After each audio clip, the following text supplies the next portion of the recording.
everyone. Welcome to the Comics Fu Show. I'm your co-host. Welcome to the Comics Fu Show. I'm your co-host, Patrick Lugo, and with me is co-host Curtis Fujita.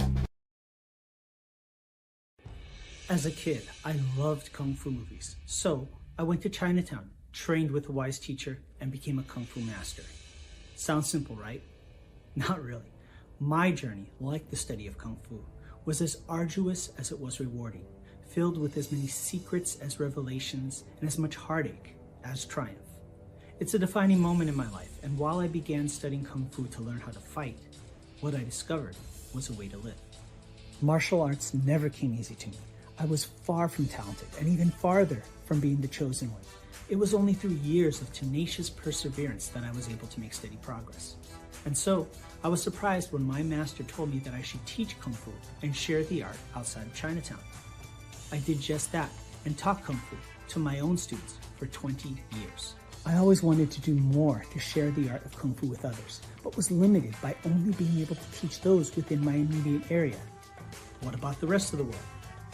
Then one day, I had one of the deepest insights about Kung Fu. I realized that the punches, kicks, throws, and myriad of martial maneuvers are merely the delivery system for the true essence of Kung Fu, the philosophy and way of life.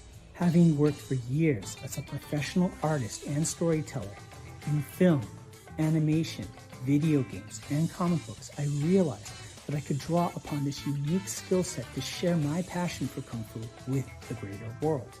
And so I created Shadow Ghost, a Kung Fu comic by a Kung Fu master. The first issue is created entirely by myself, from story and art to colors and lettering. Every panel is filled with unprecedented accuracy in its depiction of Kung Fu by a comic book creator who knows from first-hand experience what it means to be a Kung Fu master. Shadow Ghost is a martial arts coming-of-age story about a young man whose search for the truth about a legendary hero leads him to study Kung Fu, and through a twist of fate becomes part of the legend himself. For the first time in comic book history, you can immerse yourself further in each issue with Kung Fu Skills technology, powered by Tiger Crane Kung Fu. Scan the QR code at the back of the comic and follow an exclusive link to an online instructional video where I teach you Kung Fu techniques featured in this series. With Kung Fu Skills technology, you can do more than just read about the Shadow Ghost saga. You can become a part of it. The first issue is completely finished and ready for print. All that's needed is for you to make a pledge of support so that we can fund the printing of the first issue. Together, we can share the wisdom of Kung Fu with the greater world. Shadow Ghost is the story of Kung Fu.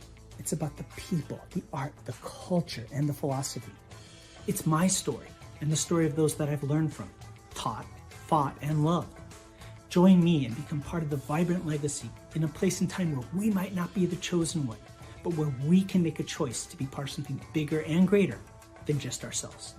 I'm Sifu Curtis Fujita, and this is Shadow Ghost, the Kung Fu comic by a Kung Fu master.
Hi, I'm Plugo, author, illustrator, comic creator, and the art director for Kung Fu Magazine for more than 20 years. But I'm here to talk to you about a project that's really special to me. It's the middle grade graphic novel, A Tiger's Tale.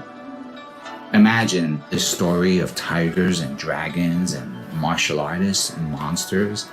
So when I launched the campaign for A Tiger's Tale Volume 1, I did not know what to expect. but it succeeded thanks to a group of passionate backers. It was also awarded the Make More Comics art grant that year and was later featured as part of an art gallery exhibit.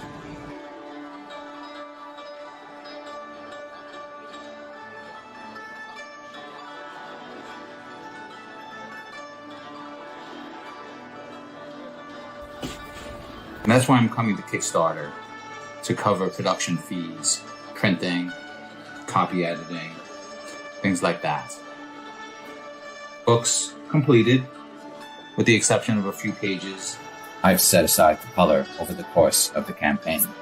This turned out to be a popular feature of Volume 1's campaign, so I thought I'd bring it back for Volume 2.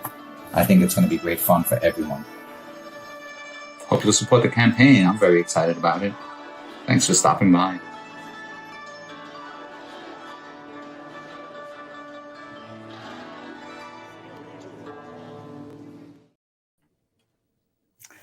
Hello, welcome to the Comics Fu Show, where we stand at the crossroads of comics, kung fu, and pop culture in its myriad forms. Ooh, I like that touch, the myriad forms. I try, I got to keep it fresh every time. Elevating the narrative, as we always do. Well, I'm Curtis Fujita, comic book creator, kung fu instructor. My current Kickstarter that is live for a few more hours is Shadow Ghost, the Kung Fu comic by a Kung Fu master. Please check it out. And live from the Comics Fu compound at an undisclosed location, Patrick Lugo. Please, Patrick, go ahead. Notice the padded walls. I'm Patrick Lugo, also known as Plugo Online, author, illustrator, comic creator. The Kickstarter campaign for my graphic novel series, A Tiger's Tale, volumes 1 and 2, has maybe 9 hours, 10 hours left to go. Yeah. So we're here watching it fade into the sunset, as it were. And so, Curtis, I thought this would be a great opportunity for us to look at what we've done with our campaign. Yeah. But in keeping with the Comics Fu Show, I thought that we should also include a guest. I like it. So I brought with us the man, the visionary talent behind the animated book trailer, which I've been using, which folks just watched. Excellent. And even though, it kills me, but even though I asked for the proper pronunciation, I've already forgotten it because it's been a long 30 days.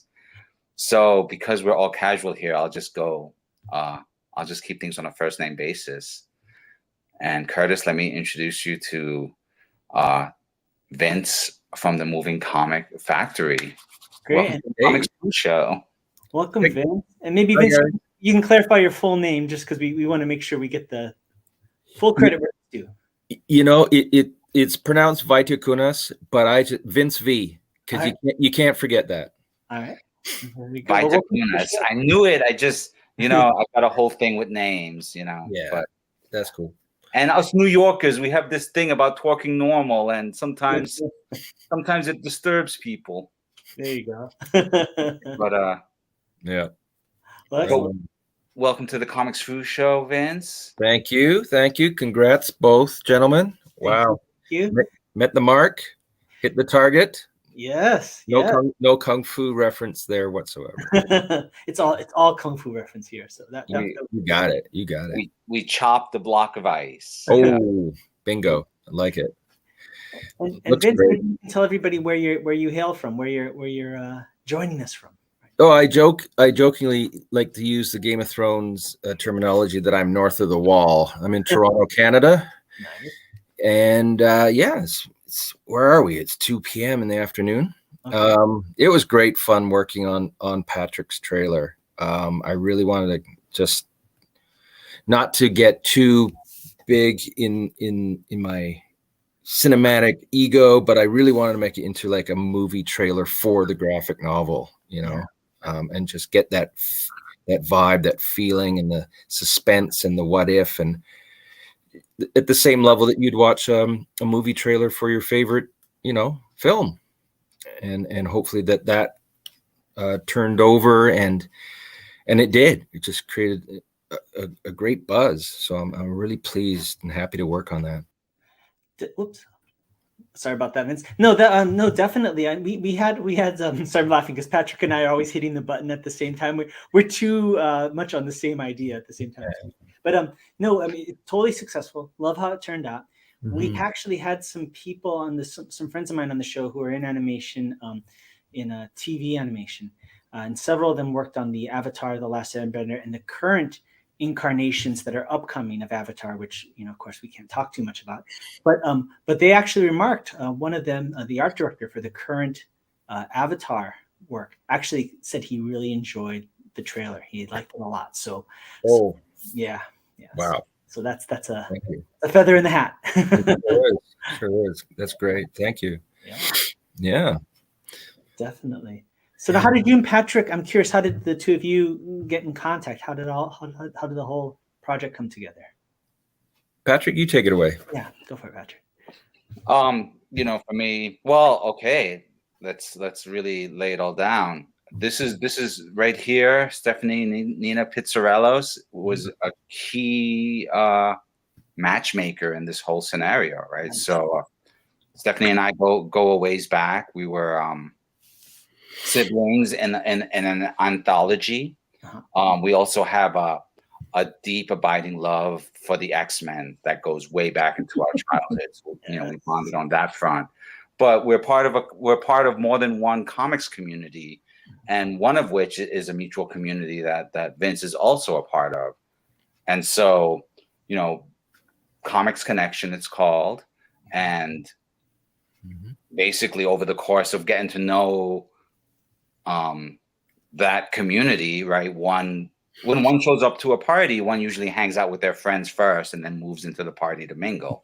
And so in that light, when I joined the community initially, I would chat with Stephanie, and we would just kind of catch up on what our projects were and then who we're engaged with, and just get a heads up on how we're all engaging in the community. And so, over the course of that time, we were just saying, oh, did you know that this person is doing that and that person is doing that? And so Stephanie mentioned, hey, Vince is a cool guy and he's doing the animation thing, and normally I'm very much a do-it-yourself type of person, a one-man show kind of person.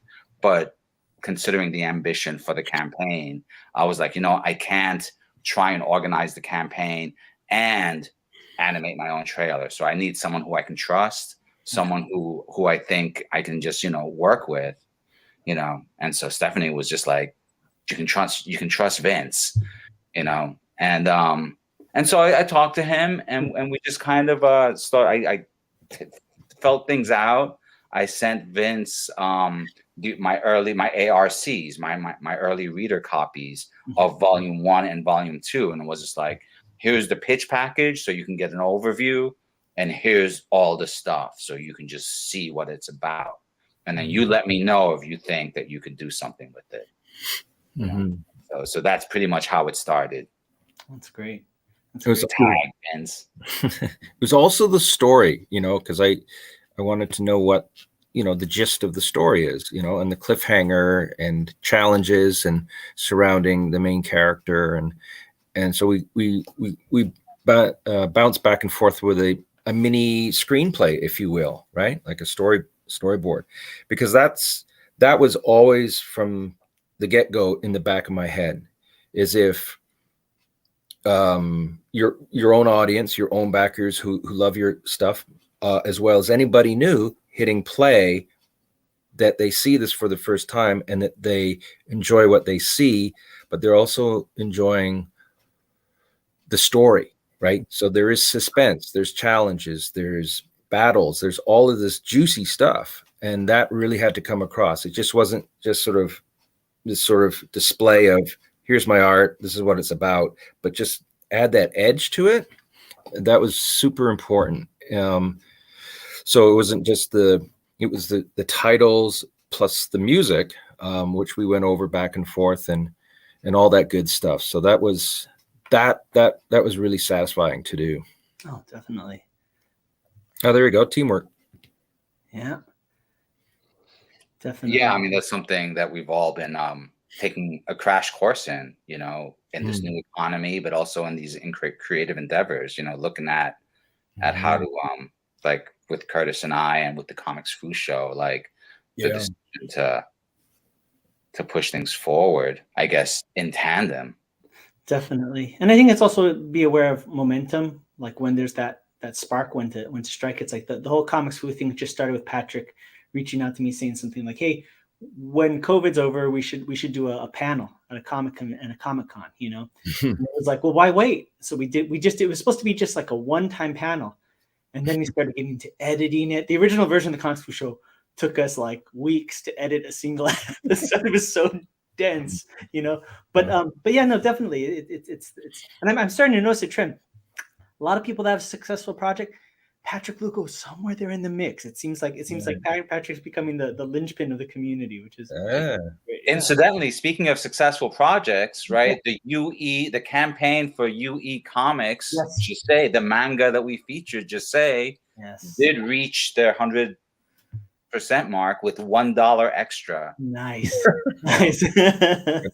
So I mean, it was like it's been fun. I was thinking about this yesterday, and just thinking about like the campaigns that we've covered, and what that means for us as a community, as like individual creators, right? But then like collectively, how does that reflect our tastes and our abilities to get things done?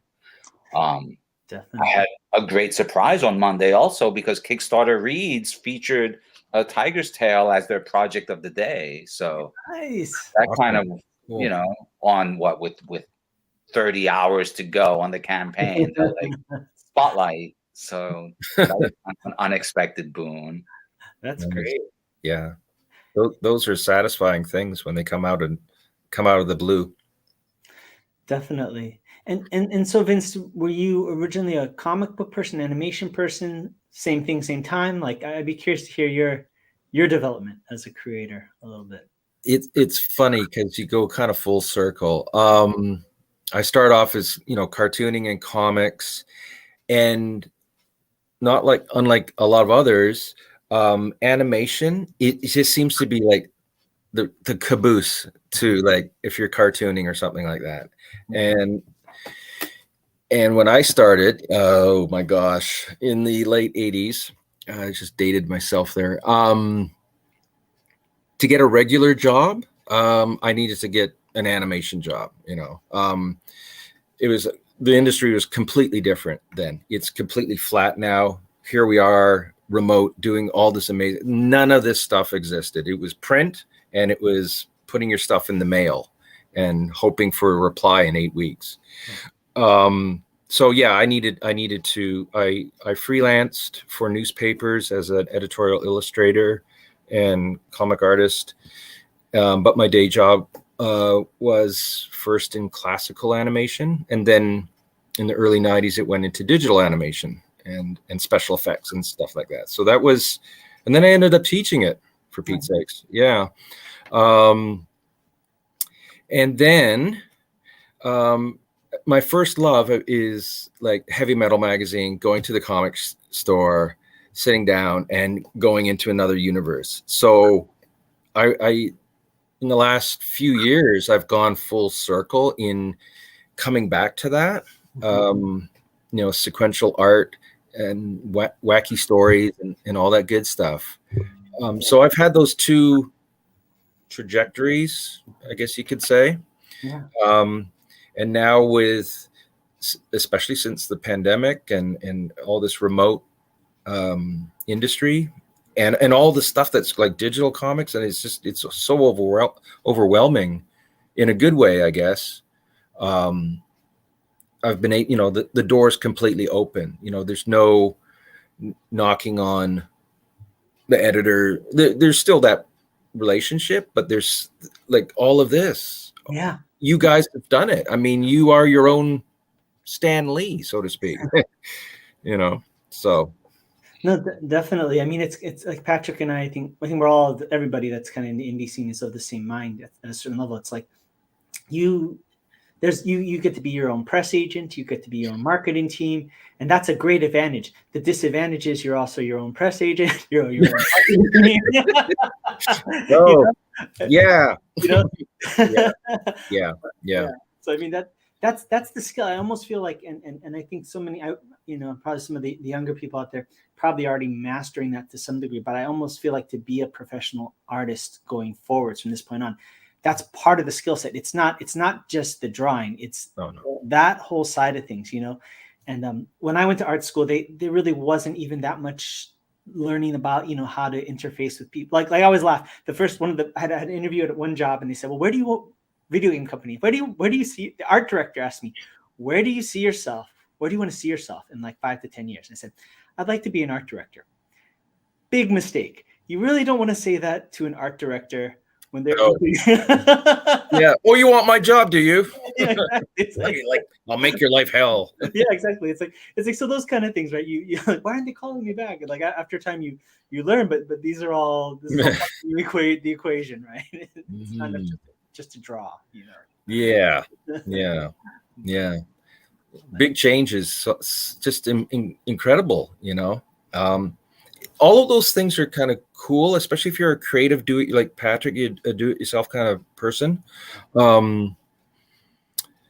Kickstarter, crowdfunding, and then the fulfillment of it, side products to support the main product. All of those tool sets are there, and then the actual execution is obviously there. It's the bigger thing now, unlike 25, 30 years ago, where there was a gatekeeper, there was an editor, and there was that structure of the industry was, old school. Now it's like we got all the tools, and your execution of your story and how you draw and all that, it's all there for you. The biggest challenge is you are your own economy. You're it. Like everything's basically on your shoulders. Yeah.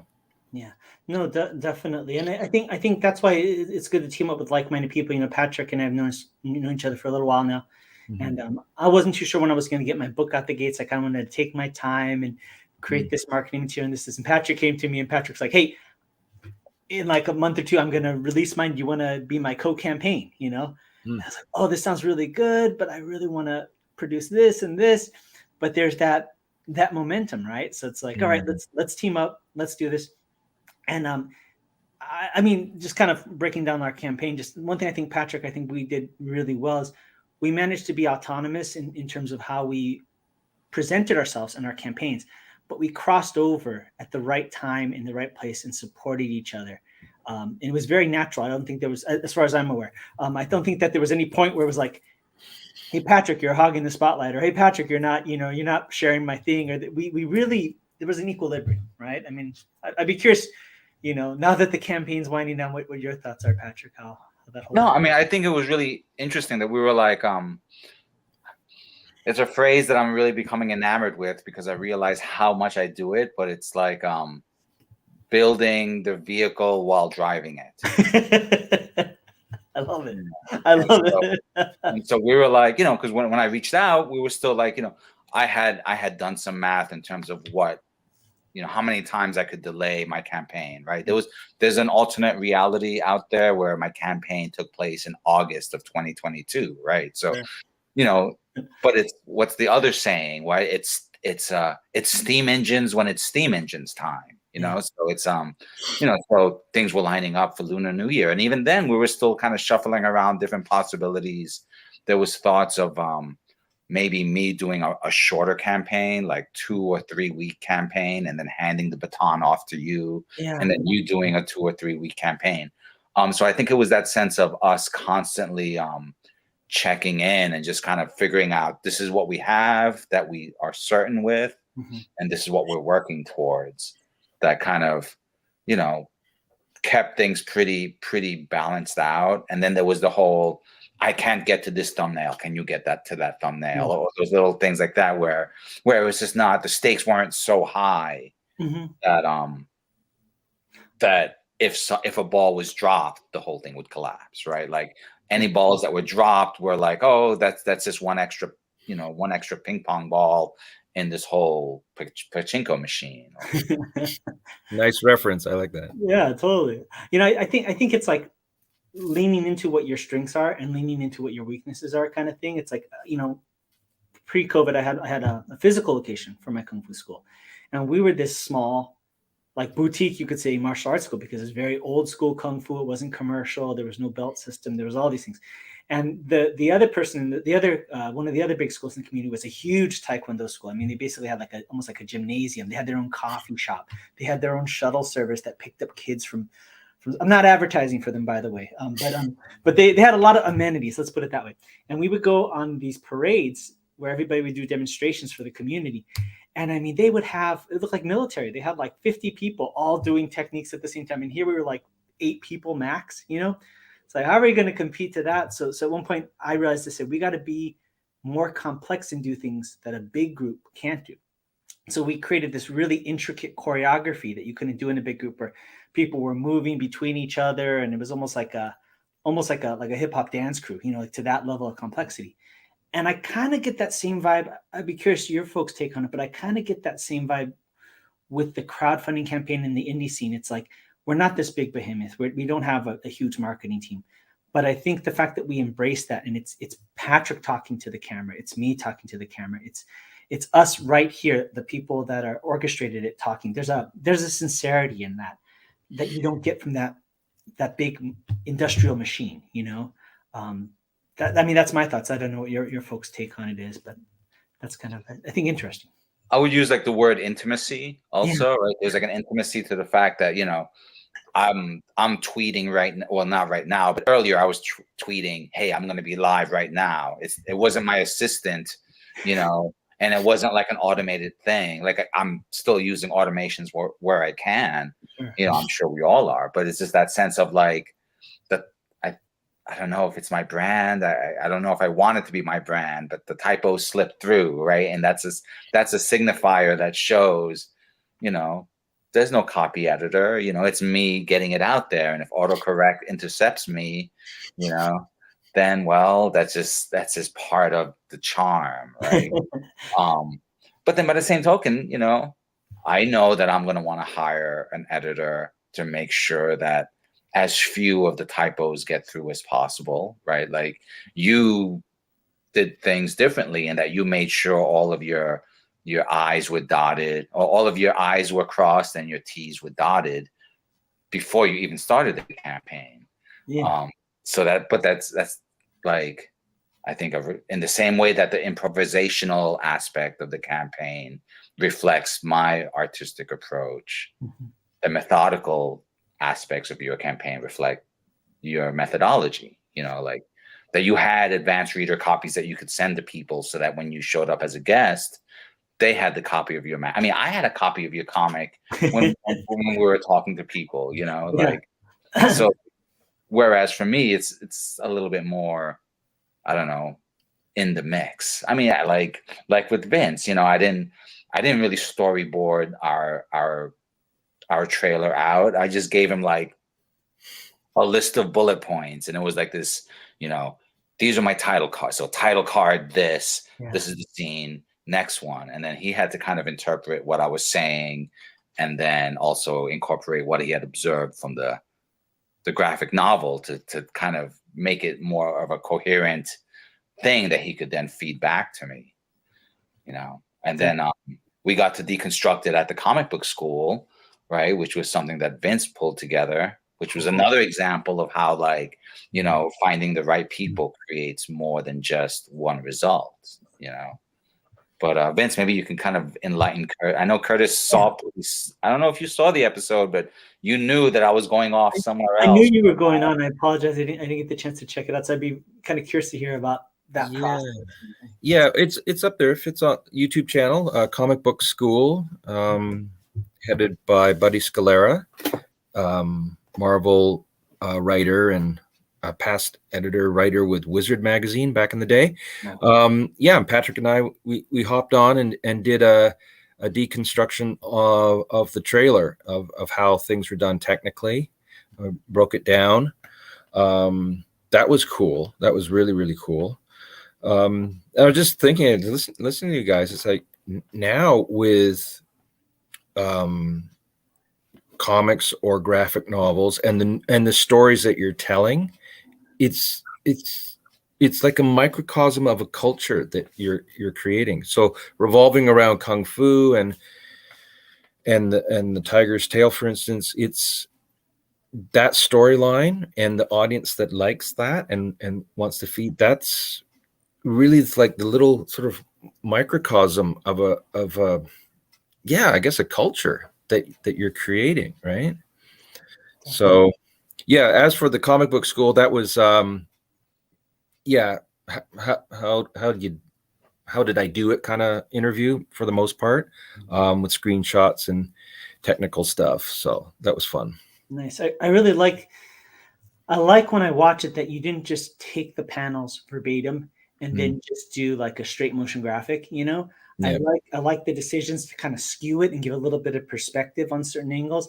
And that last shot of the dragon kind of like undulating, and you kind of get that impression of them jumping over. It was very, very keen awareness of like the limitations and the benefits of doing something in a motion graphics thing. And what I really love more than anything else is you didn't linger too long on things. I can't tell you how many of those trailers I've seen for people's comic books or crowdfunding where they just stretch out, which should be like a 1 second thing, but they stretch it out for 3 seconds, and you can just see like the stiff arm moving really slow, and it looks like this old Marvel cartoon from way back in the day with the movie. Yeah. It has that vibe, and you're just like, if you just cut it like just like a beat earlier, yeah, told me, right? Yeah. Well, oh my gosh, 2023, our patience level is like zero.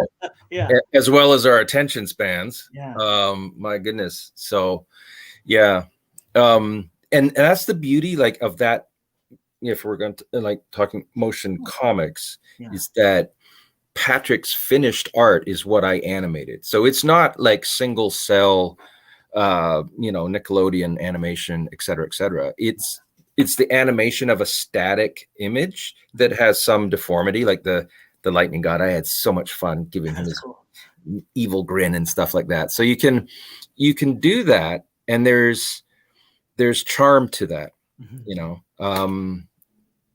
I think audiences accept it. They understand. It's like a big one that came out was the X-Men was made into like a motion comic sort of series. And so that sort of static image that moves, but it's finished art that's being animated, and that's charm I wanted to like, because it's close to my heart, right? So I wanted to give the love for that, to the artwork and make it move in the way it's supposed to. Definitely, and I like them. You definitely see that in anime and things like that, the restricted animation, those kind of things. My friends in animation used to jokingly start pointing out to me like, okay, here's where they're saving time. So there'll always be like, there's a long conversation. There'll be an establishing shot. They're really far away, so it's just their silhouettes. All the exposition dump happens, and then it zooms in, and the person's talking, and while they're talking, they're holding a piece of paper in front of their mouth, underneath the mouth, and then it'll cut to the other person, and the person will go, and then it'll cut to the establishing. But if you do it well and you do it tastefully, it makes sense. It makes sense. There's some executive producers behind that one with the budget. Cut the mouth out.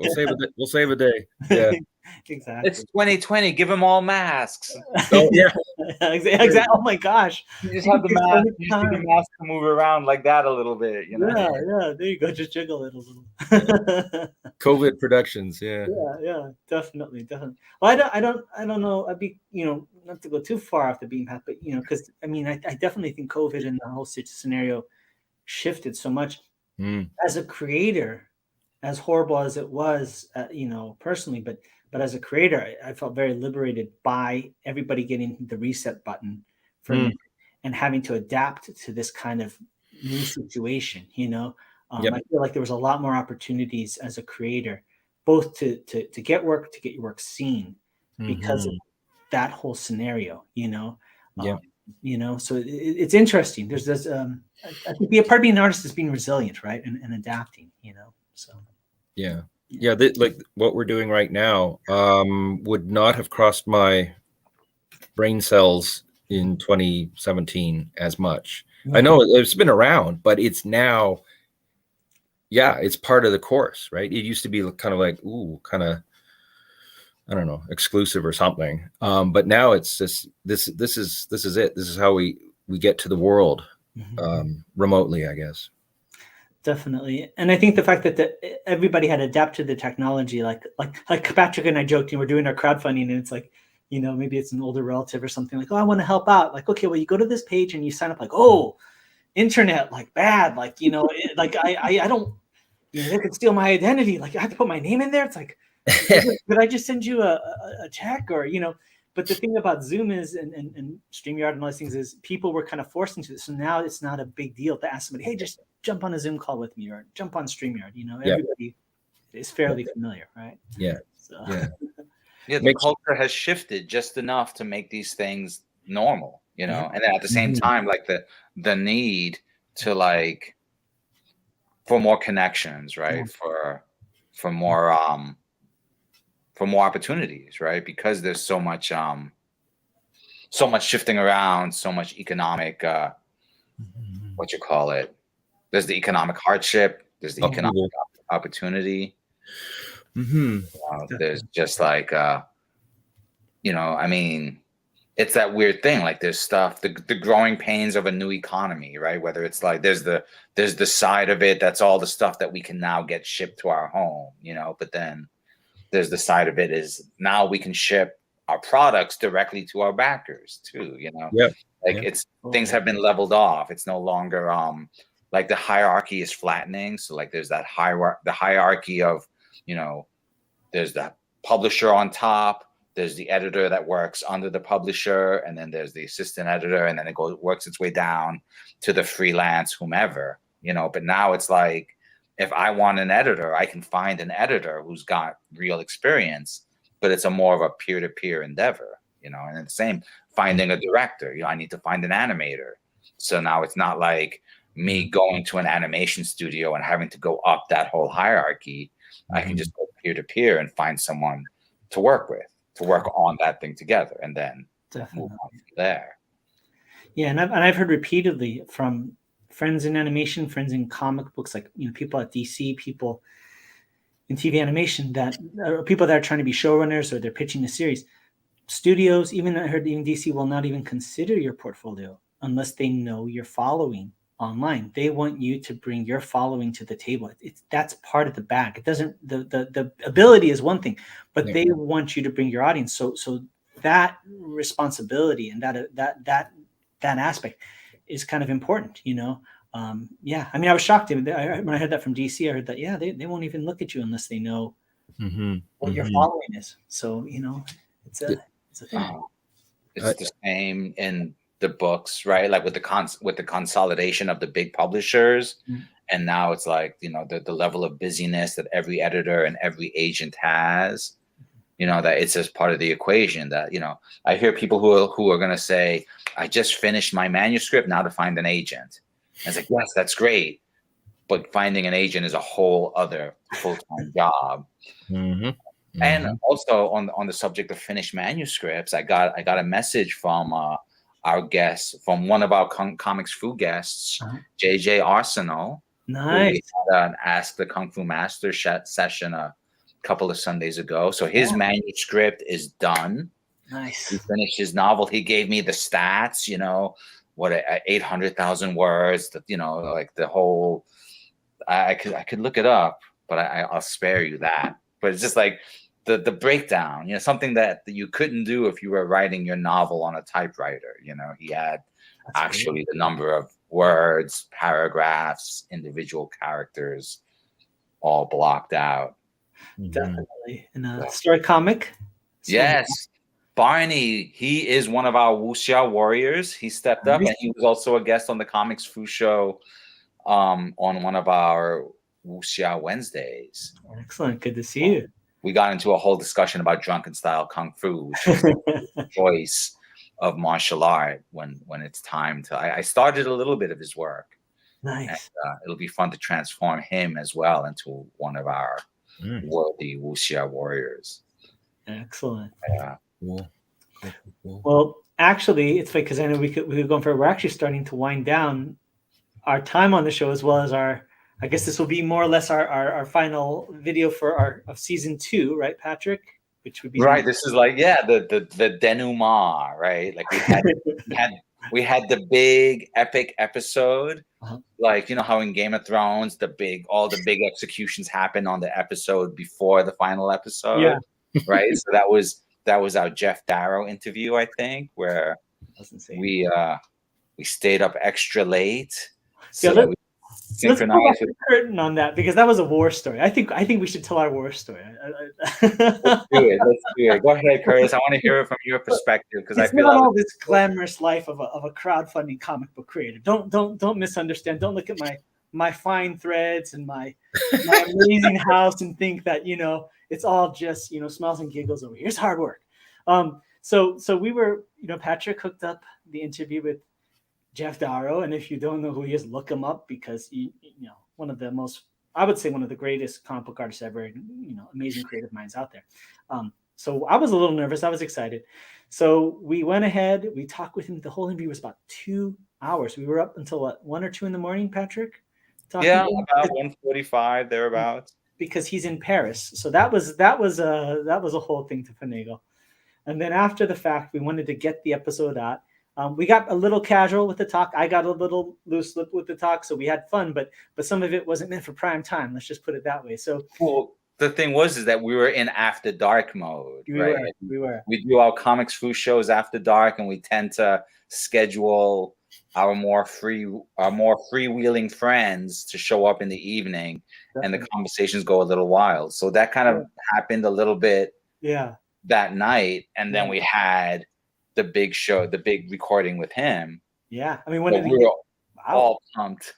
Yeah, and we wanted to get it out as soon as possible because it was towards the end of the campaign. So I spent like a whole night editing it, pulling out the hiccups, pulling the hims and haws, taking out a little bit of the stuff that, like I said, not meant for prime time. And then after the fact, tried to upload it onto StreamYard, and it was just having difficulty. And so every 2 hours through the night, it was like nursing a baby. Every 2 hours I would wake up, I would try and upload it again. The upload would fail.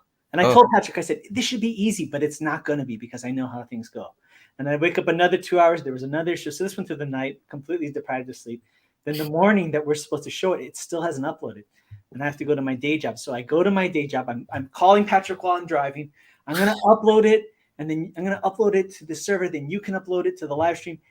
And I can't be sitting at my day job doing this. So I went ahead and I started uploading it from my car. I put my laptop in my car, synced it up to the company Wi-Fi, and I was uploading it and closed the trunk. And I would just keep going down on my coffee break to check. like this clandestine operation. And then finally it got to Patrick. And Patrick, you were able to finally upload it. And how much time was it? It was like... Oh, man. So the thing with StreamYard is that we had set up, we had to schedule our event, right? And then we had to upload, and then you had to schedule your event, and then you had to schedule the announcement for your event. So we had the event scheduled for 11 a.m. And then I'm like trying to schedule the announcement for it for as soon before that as possible. So we were like 9:45 a.m., right? So people would have an hour to decide if they wanted to join the stream. Yeah. But the uploading process, what I didn't factor in was that the StreamYard would have to process the video. And that took about as long as it took for the video to upload. Not 2 hours, but it took long enough that it almost ran over the time for the announcement, which I think would have caused the whole thing to reset again. And so, the video finished processing at like 9:44 a.m. The announcement went out at 9:45 a.m. And then the show went live at 11 a.m. And it was just like literally no margin. But we used up every bit of margin just to get that final, because we wanted it out on that Thursday so that we can have the rest of the weekend to just like promote it and have this thing out there. Upload horror. Yeah. It's Wow. funny, right? The digital stuff's supposed to be easy, but as you know, Yeah. but well, as we kind of wind down, let's maybe we'll just give a brief update about our campaigns and I I can share. I just pulled up both of our campaigns. okay, and actually, I don't want to. Not that we're boring Vince, but I don't want him just to kind of wait in the wings. Maybe we'll let Vince kind of, head out, and we'll kind of give our nitty gritty of our stuff, so he's just not staring at our campaigns. But Vince, maybe you can tell people a little bit more about where people can find you, stay updated, keep track of everything you're doing. I'm gonna give you the single, and you can let everybody know. So. Right on. Okay, well, there you can see down here. I can't do things back to front. Here we go. Boom, boom, boom, boom. Movingcomicfactory.com is where you can find me. There's a page /motion all about motion comics. Same thing for the interwebs, Instagram @Moving Comic Factory. So those are the two ones for the most part, as well as good old Facebook. Same thing.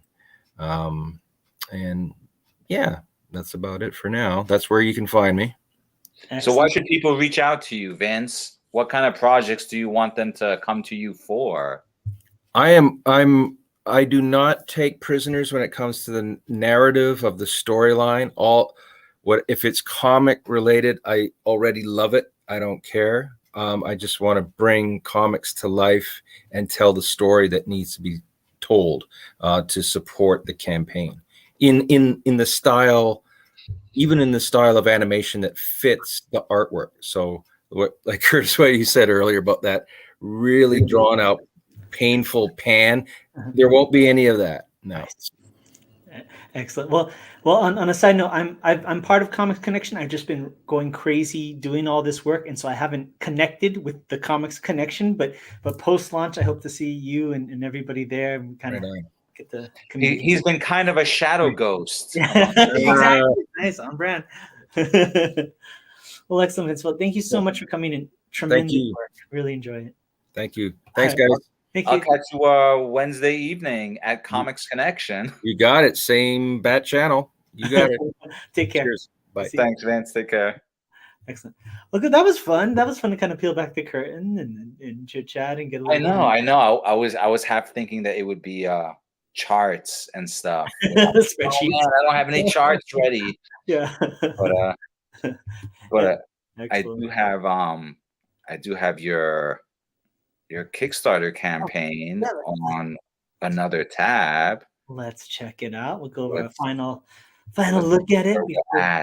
Yeah. I mean, just because it's going to be our final look at it via a stream, let's just make sure to know that it shouldn't be people's final look at it right now, because no, not at all. There's still 8 whole hours with which people can use to explore. Look at that, my language facilities are corroding as we continue. But and also I'll say, for Patrick and I both, after the campaign's over, keep track of us, because we're going to be doing more issues. There'll be more stuff, definitely. But yeah, we're doing really well, doing pretty strong, and please continue to check it out. We still have all reward tiers available, it ends today, so definitely by 8 p.m. PST. Please check it out. And it's been getting really good reviews. A lot of great backers, and one of the most notable backers, kind of fun, was the Grandmaster of Northern Shaolin, Sifu Ken Hui, backed it recently. So that's kind of bragging rights. And just want to thank everybody for the support from all my friends, colleagues, martial artists, family, Malibu Comics alumni. Thank you so much.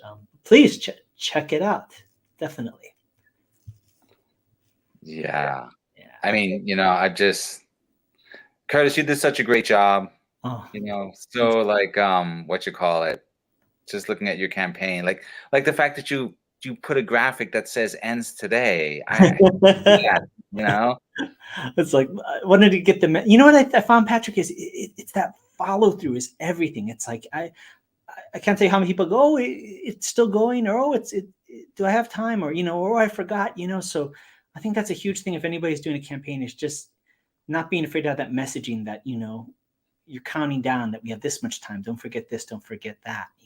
Right, exactly. And the other thing here, this is something I want to spotlight. The fact that you made a point to like really give people the map, how to get what they want. This is what it looks like. This is what you should be seeing on your screen when it's time for you to pledge. Thank you. Yeah, definitely. I mean, I think that's the thing is like we're saying, we wear all hats in this, and people genuinely, people want to help, people want to support, people want to pledge, but you got to make it easy for them. And if there's any hindrance there, you got to put the word out and show them how to, just to make it easier, make it a better experience for the people backing you. Thank you. Thank you very much. Appreciate it. Definitely. And still watching Saint. Yeah, I want to, yeah, we can call him Saint Vince for now. Like, I like it. Watching out for us. I like it in the wings. Well, Patrick, why don't we take a look at how your stuff's coming along, and let's do that. Yeah, I mean it's been like I mentioned earlier, we got featured by Kickstarter Reads, the Kickstarter publicity arm of their social media arm, I guess, so that was a boost. And then a few other Kickstarter luminaries, made a point to share and like also spotlight the campaign. And look at that. Since I checked this morning, nice. We got one more backer, Excellent. So earlier today we were at 102, right? 2 backers more than the goal that I had set out for this campaign, which was to make 100 backers. And so now here we are. Excellent. With 9 hours left. That's great. Because it's just about 12 noon Pacific, which means we're ending at 9 p.m. Pacific, which would make it midnight on the East Coast for my night owl friends. There you go. But and I would be remiss not to remind everybody, whether you back it or not, you can always share, just like a simple click of the mouse or tap of the finger, getting out to your community or people, let them know that you're interested in this project, and let them know about it. Makes a huge difference, helps us out a lot. So yeah, one of my favorite sayings during this time period is, support is as simple as a share. Yeah. Right? Yeah. And so this morning I was doing some math, and it was like I started writing this at 9 a.m. this morning, and with the intention of saying in 12 hours the campaign ends. Yeah. But by the time I was finished writing it, it had taken me 15 minutes. So I changed some of that. I still know how that goes. Thank you for putting me up there. That's awesome. Oh yeah, I mean, look at that. We had to like finally just commit to the fact that we're like a tag team. Oh yeah, and then some. Yeah, and so it's been fun. I think there are still a couple of slots open for the premium Wuxia Warrior tier, which I'm kind of curious to see if anyone else is like waiting for that last minute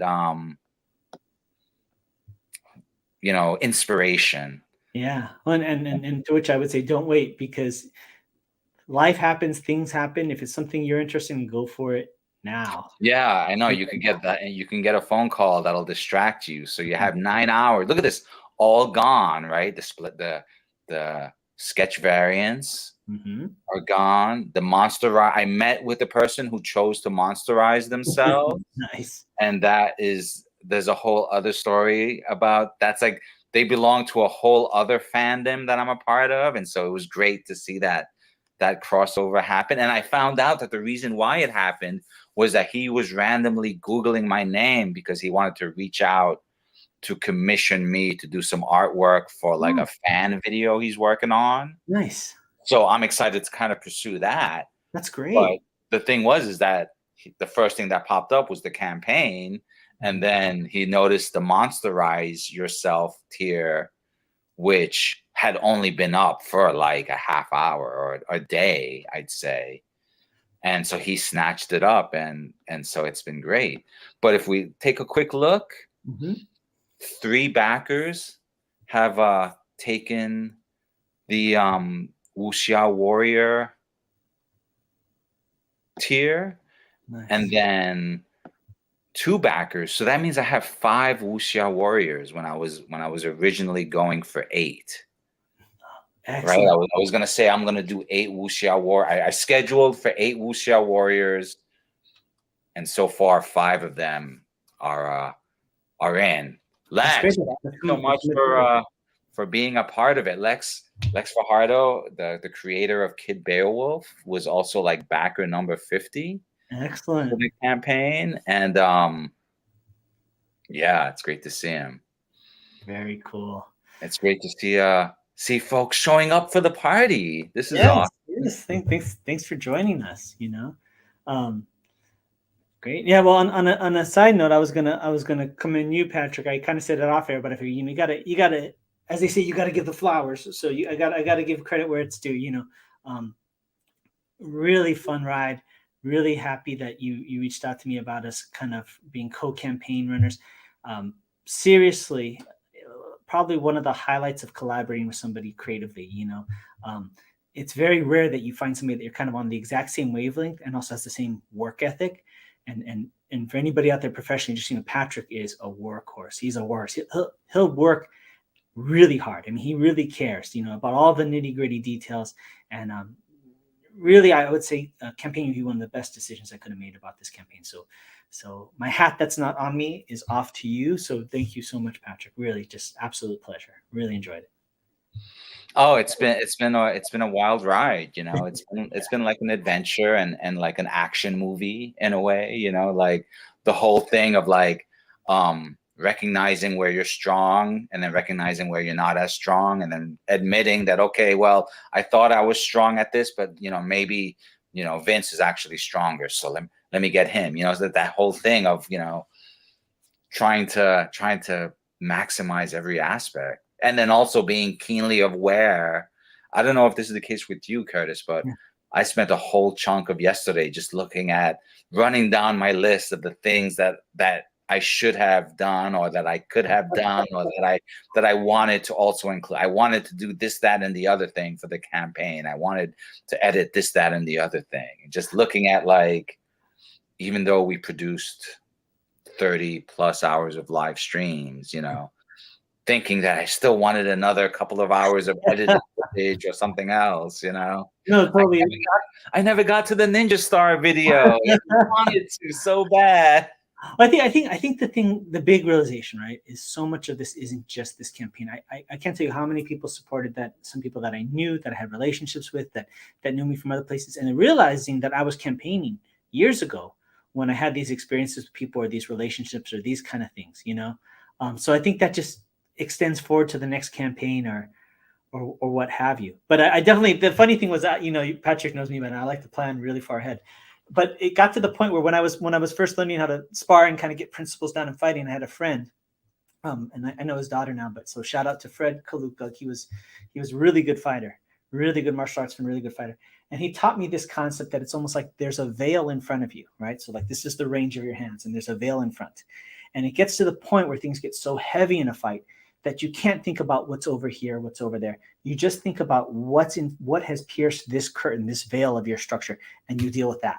And then whatever pierces the veil next, this. So you basically take things as they come. And that is this campaign in a nutshell. It got to the point where it's like, okay, 10:30 at night.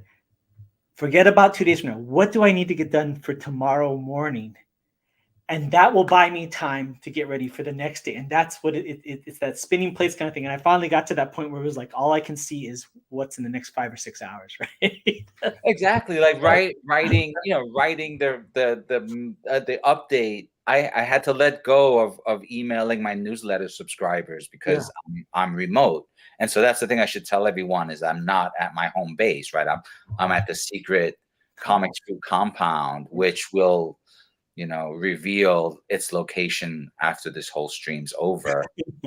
But like that whole concept of like I got your newsletter as well as the Kickstarter update. And I was like, oh, that's so awesome. Every little detail is covered.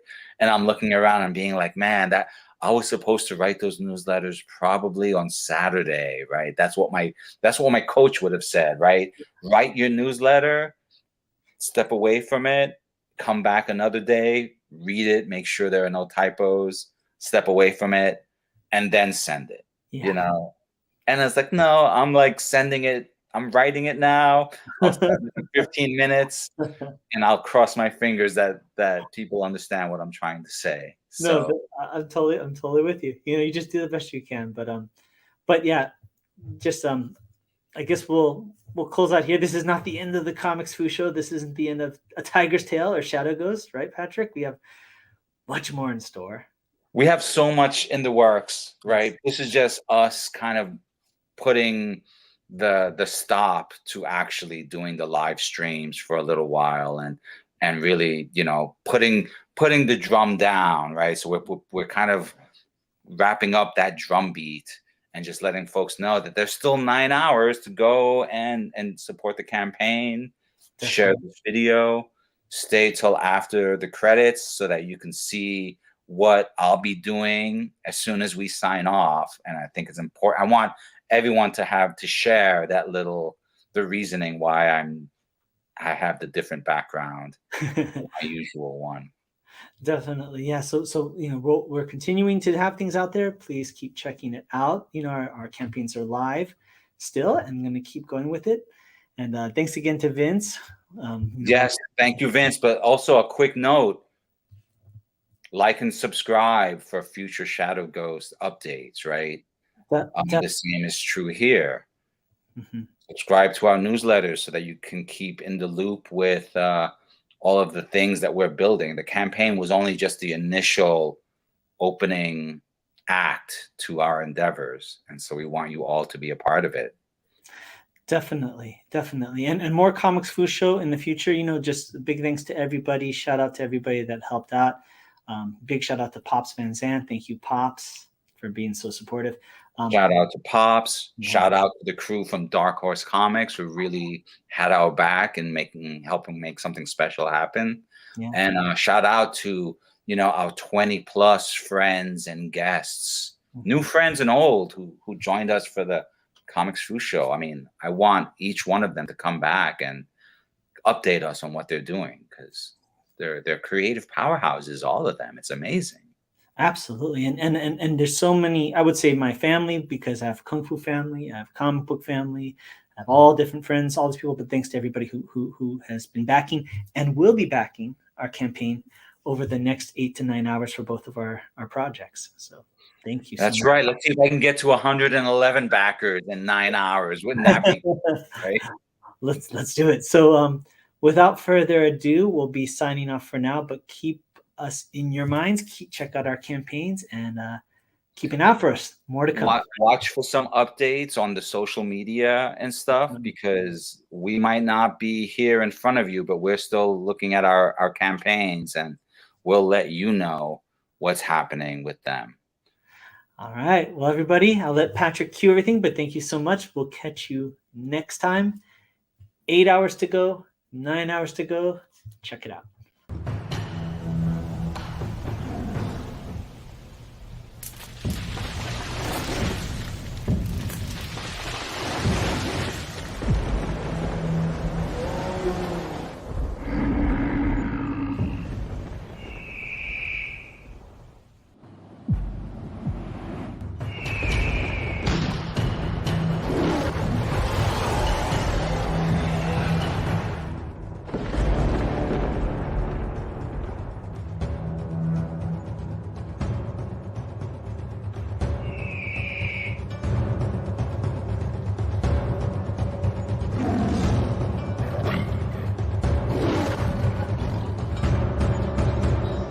Hi, I'm Plugo, author, illustrator, comic creator, and the art director for Kung Fu magazine for more than 20 years. But I'm here to talk to you about a project that's really special to me. It's the middle grade graphic novel, A Tiger's Tale. Imagine the story of tigers and dragons and martial artists and monsters. So when I launched the campaign for A Tiger's Tale Volume 1, I did not know what to expect, but it succeeded thanks to a group of passionate backers. It was also awarded the Make More Comics art grant that year and was later featured as part of an art gallery exhibit.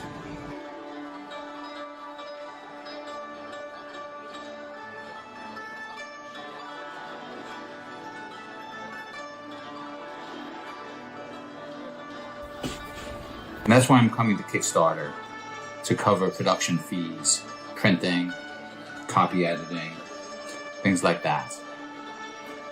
Books completed, with the exception of a few pages I've set aside for color over the course of the campaign. This turned out to be a popular feature of Volume 1's campaign, so I thought I'd bring it back for Volume 2.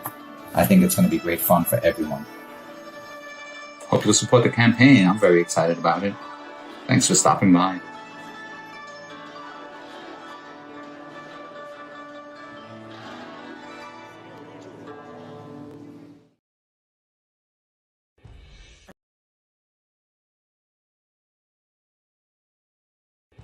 As a kid, I loved Kung Fu movies. So I went to Chinatown, trained with a wise teacher, and became a Kung Fu master. Sounds simple, right? Not really. My journey, like the study of Kung Fu, was as arduous as it was rewarding, filled with as many secrets as revelations and as much heartache as triumph. It's a defining moment in my life, and while I began studying Kung Fu to learn how to fight, what I discovered was a way to live. Martial arts never came easy to me. I was far from talented and even farther from being the chosen one. It was only through years of tenacious perseverance that I was able to make steady progress. And so, I was surprised when my master told me that I should teach Kung Fu and share the art outside of Chinatown. I did just that and taught Kung Fu to my own students for 20 years. I always wanted to do more to share the art of Kung Fu with others, but was limited by only being able to teach those within my immediate area. What about the rest of the world? Then one day, I had one of the deepest insights about Kung Fu. I realized that the punches, kicks, throws, and myriad of martial maneuvers are merely the delivery system for the true essence of Kung Fu, the philosophy and way of life. Having worked for years as a professional artist and storyteller in film, animation, video games, and comic books, I realized that I could draw upon this unique skill set to share my passion for Kung Fu with the greater world. And so I created Shadow Ghost, the Kung Fu comic by a Kung Fu master. The first issue is created entirely by myself, from story and art to colors and lettering. Every panel is filled with unprecedented accuracy in its depiction of Kung Fu by a comic book creator who knows from first-hand experience what it means to be a Kung Fu master. Shadow Ghost is a martial arts coming-of-age story about a young man whose search for the truth about a legendary hero leads him to study Kung Fu, and through a twist of fate, becomes part of the legend himself. For the first time in comic book history, you can immerse yourself further in each issue with Kung Fu skills technology, powered by Tiger Crane Kung Fu. Scan the QR code at the back of the comic and follow an exclusive link to an online instructional video where I teach you Kung Fu techniques featured in this series. With Kung Fu skills technology, you can do more than just read about the Shadow Ghost saga. You can become a part of it. The first issue is completely finished and ready for print. All that's needed is for you to make a pledge of support so that we can fund the printing of the first issue. Together, we can share the wisdom of Kung Fu with the greater world. Shadow Ghost is the story of Kung Fu. It's about the people, the art, the culture, and the philosophy. It's my story and the story of those that I've learned from, taught, fought, and loved. Join me and become part of the vibrant legacy in a place and time where we might not be the chosen one, but where we can make a choice to be part of something bigger and greater than just ourselves. I'm Sifu Curtis Fujita, and this is Shadow Ghost, the Kung Fu comic by a Kung Fu master.